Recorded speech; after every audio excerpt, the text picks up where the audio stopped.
suis gérante associée de la Société française d'équithérapie. Je suis moi-même équithérapeute depuis 15 ans maintenant. Oui, ça passe. Et on m'a demandé aujourd'hui d'ouvrir les festivités en vous présentant un type de médiation équine qui est l'équithérapie.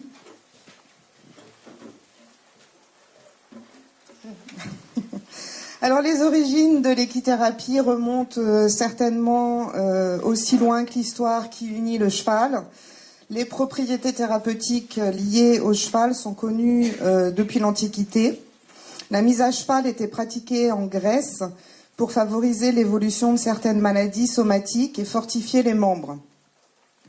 Les vertus du contact des chevaux en faisaient déjà une activité préconisée afin de soutenir l'éducation des enfants et des adolescents et pour améliorer les humeurs de personnes souffrant de troubles psychiatriques. Et 5 siècles avant Jésus-Christ, le philosophe grec, disciple de Socrate, écrivait que le cheval est un bon maître, non seulement pour le corps, mais aussi pour l'esprit et pour le cœur. Et c'est resté notre devise. Alors, nos pratiques modernes n'ont donc rien inventé, mais qu'entendons-nous aujourd'hui par le terme d'équithérapie? Excusez-moi.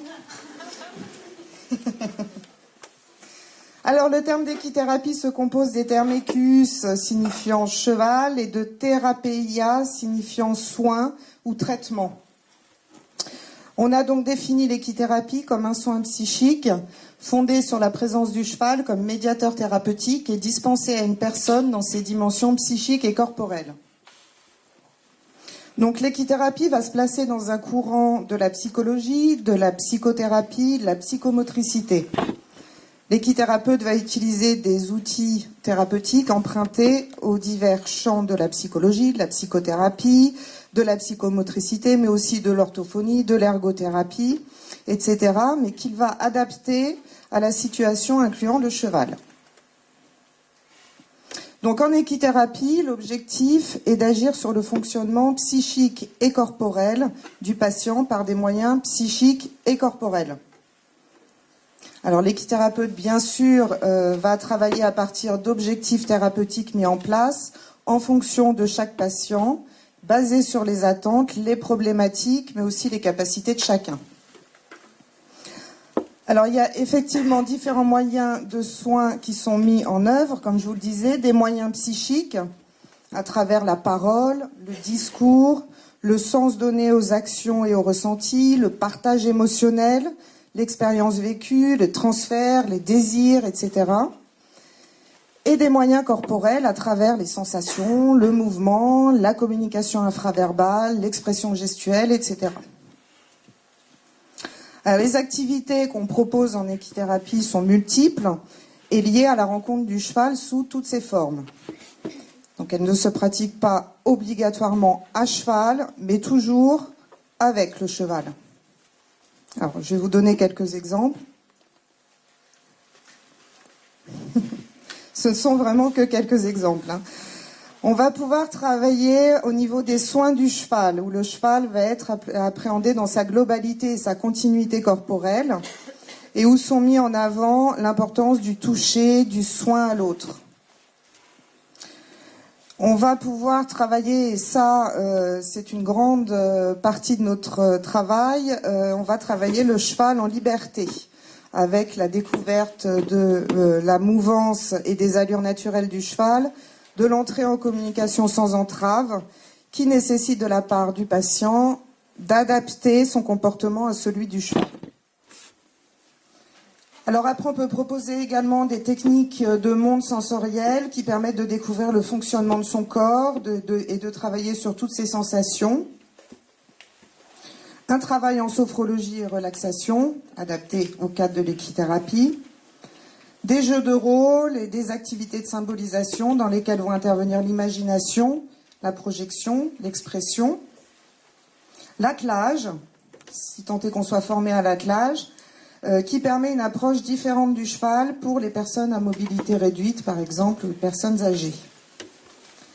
Et puis, j'ai mis un etc., parce que il y a autant de possibles que d'équithérapeutes et de patients.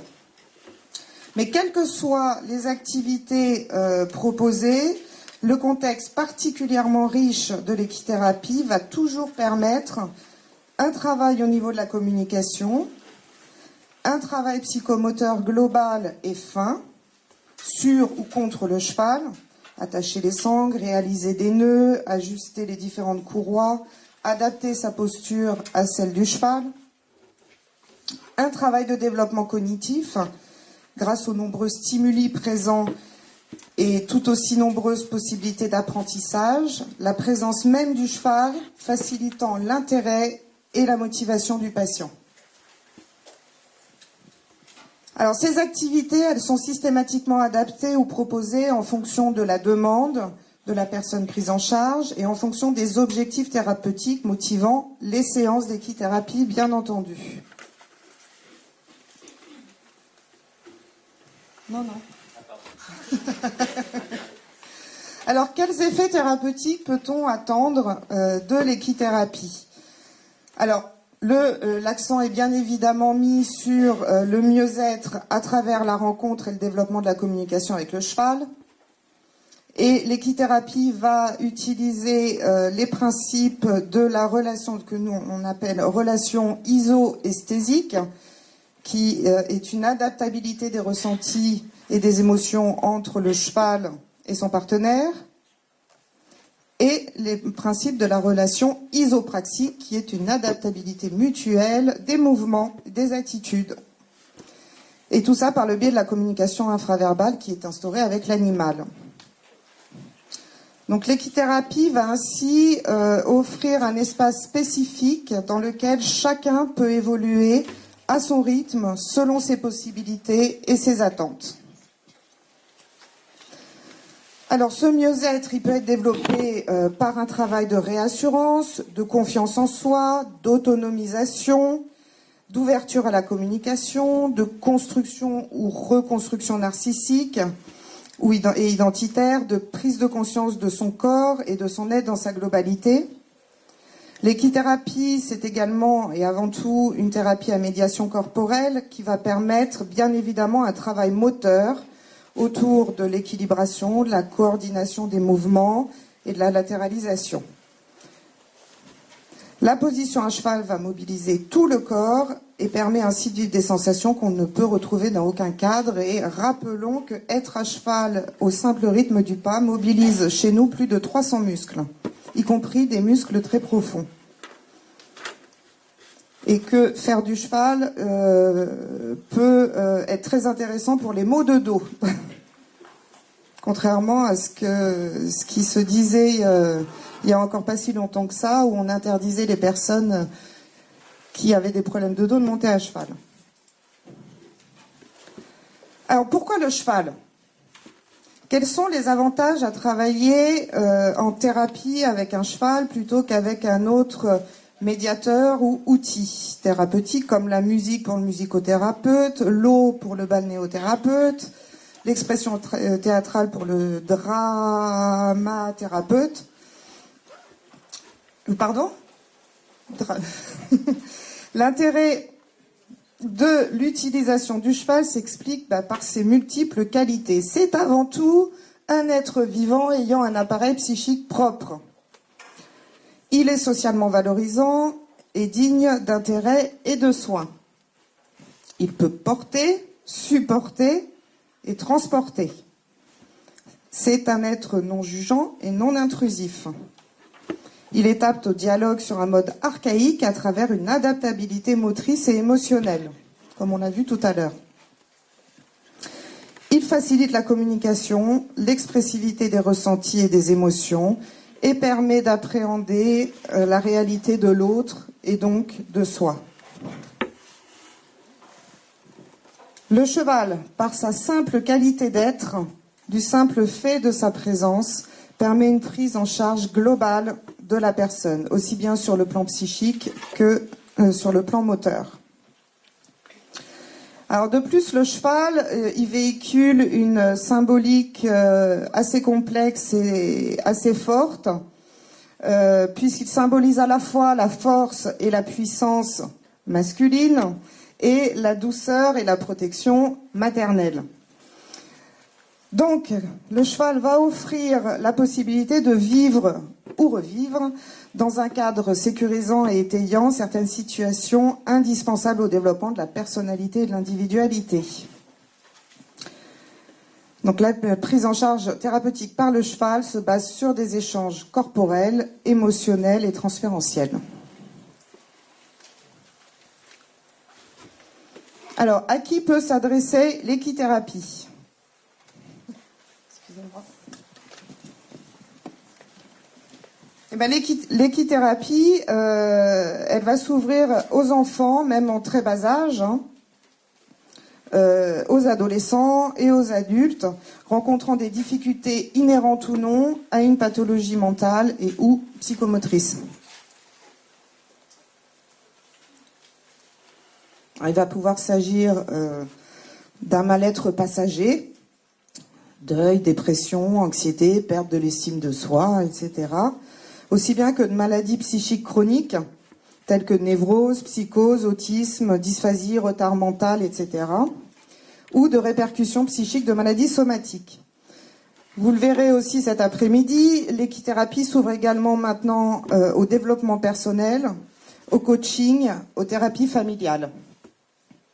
Alors, ne s'agissant pas de sport, mais de thérapie, les contre-indications médicales sont très très rares.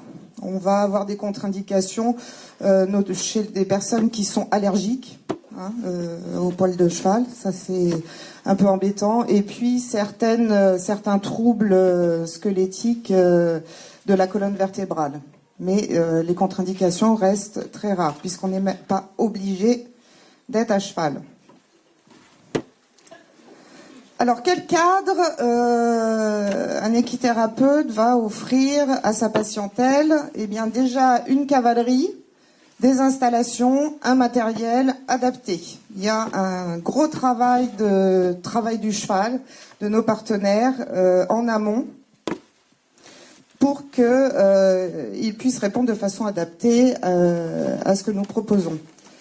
Ce sont des prises en charge qui sont généralement individuelles, voire en petits groupes si le thérapeute juge utile d'instaurer une dynamique de groupe et que c'est l'objectif thérapeutique commun au groupe.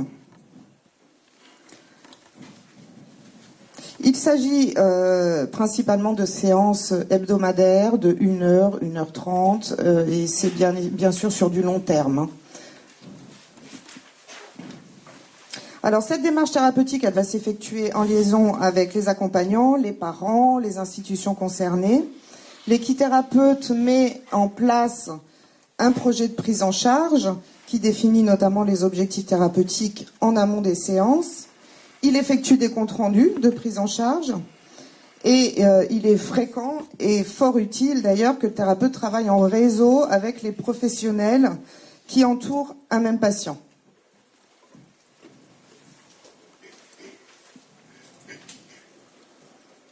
Voilà un peu pour l'équithérapie. Maintenant, qu'est-ce qu'un équithérapeute ?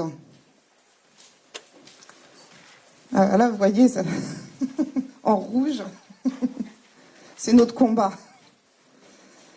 Alors, il est effectivement vraiment important de clarifier ce sujet, car notre profession n'étant malheureusement pas encore réglementée, le terme équithérapie est parfois utilisé à tort par des personnes qui ne sont ni des professionnels de la santé, ni des thérapeutes formés à ce type de prise en charge. Il faut clairement différencier les professionnels médico-sociaux formés à l'équithérapie des professionnels de l'enseignement équestre, même si tous deux utilisent le cheval. Un soignant n'est pas un professeur n'est pas un soignant. Tout comme un professionnel médico-social non formé à l'équithérapie n'est pas un équithérapeute. L'équithérapeute, c'est un professionnel diplômé du secteur médico-social qui s'est ensuite formé à l'utilisation du cheval comme médiateur thérapeutique. Il est signataire d'une charte de déontologie et d'éthique professionnelle qui garantit la qualité de son travail et délimite son champ d'action. Les équithérapeutes ont une approche clinique de l'individu, c'est-à-dire que la personne est appréhendée à travers sa singularité, son unicité, au-delà de sa pathologie. L'équithérapeute, il va faire preuve d'adaptabilité, il est capable de proposer diverses activités en fonction des possibilités, des attentes et des demandes de chacun.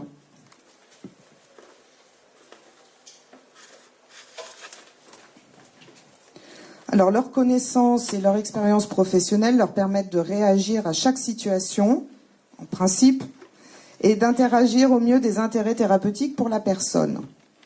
Donc, un équithérapeute va répondre aussi bien à des demandes institutionnelles, publiques ou privées, qu'à des demandes de particuliers. Il est impératif d'avoir suivi et validé, et ça je n'insisterai jamais assez, une formation en équithérapie pour exercer en tant que tel. Alors, face au nombre croissant de demandes de prise en charge en équithérapie et à la reconnaissance des bienfaits de l'équithérapie par le corps médical, on voit fleurir en France, et c'est assez amusant d'ailleurs, on s'en amuse parfois, on voit fleurir en France de nouveaux programmes de formation ouverts à tous et proposés par des personnes non formées à l'équithérapie et parfois même des personnes qui ne sont absolument pas issues du secteur médico-social. Soyons clairs, et là je jette peut-être le pavé dans la mare, mais il est important de savoir qu'il n'existe en France, au jour d'aujourd'hui, je parle d'équithérapie, je ne parle pas d'équicie, parce qu'alors voilà, on est aussi bien les équiciens que les thérapeutes avec le cheval et que les équithérapeutes, on est dans le même combat, pour faire reconnaître notre légitimité au niveau de nos exercices. Donc ça, c'est important de s'adresser aux organismes compétents. Anne-Sophie en parlera tout à l'heure de l'équicie. En équithérapie, au sens où on propose des formations de thérapeutes, thérapeutes avec le cheval ou équithérapie, soyons clairs, il n'existe que 3 organismes au jour d'aujourd'hui sérieux dans la matière. La FENTAC, vous avez peut-être entendu parler, Fédération nationale de thérapie avec le cheval, créée par René de Lubersac. L'IFEC, Institut français de formation en équithérapie, excusez-moi, c'est encore récent, comme j'accroche sur l'IFEC, et la Société française d'équithérapie. Alors n'hésitez pas à contacter ces organismes si vous êtes à la recherche d'un thérapeute ou d'une formation diplômante. Voilà. Je ne sais pas s'il me reste du temps encore. Un petit peu de temps. Ok, alors comme il me reste un peu de temps avant de répondre à vos questions, si vous avez des questions, je vais vous présenter rapidement la SFE. Donc la Société française d'équithérapie est avant tout une société de thérapeutes. C'est un organisme de droit privé qui a été fondé en 2005 par 3 thérapeutes, José Delacou, Monsieur Aymon et moi-même.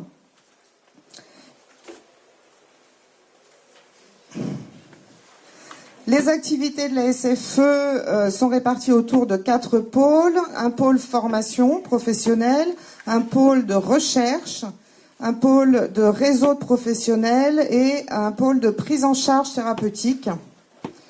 Donc on a pour but de promouvoir l'équithérapie à l'échelon français en regroupant les professionnels et en proposant une formation aboutissant à un diplôme qualitatif répondant aux exigences contextuelles requises par ce type de prise en charge. C'est une formation professionnelle continue de 600 heures échelonnée sur 2 années. La SFE comporte un pôle recherche qui fournit aux équithérapeutes une base de connaissances aussi récente que possible et en corrélation avec les avancées scientifiques des différentes disciplines de la relation d'aide. On organise des journées d'échange sur la pratique et de réflexion autour de différents thèmes qu'on a appelés les journées Xénophon. Alors oui, comme disait Nicolas, j'ai avec moi, mais alors très peu d'exemplaires de 2 ouvrages que la SFE a publiés. Si ça vous intéresse, donc effectivement, Nicolas, vous parlez des techniques de relaxation et de sophrologie adaptées au cadre de l'équithérapie, mais il a oublié de vous dire qu'il a également fait une étude sur le développement de l'équithérapie en France et les besoins en équithérapeutes. Hein, Nicolas est modeste. Donc voilà, donc j'ai quelques ouvrages si ça vous intéresse. Donc la SFE, c'est aussi un réseau d'équithérapeutes, tous bien évidemment signataires d'une charte d'éthique et de déontologie professionnelle spécifique à la pratique de l'équithérapie, créée et mise en place par la SFE en janvier 2006. Et enfin, on propose des prises en charge thérapeutiques d'enfants, d'adolescents, d'adultes rencontrant des difficultés, comme je vous disais tout à l'heure, inhérentes ou non à une pathologie mentale ou psychomotrice. Voilà, on va répondre à des demandes institutionnelles et des demandes de particuliers. Eh bien, je vous remercie. Et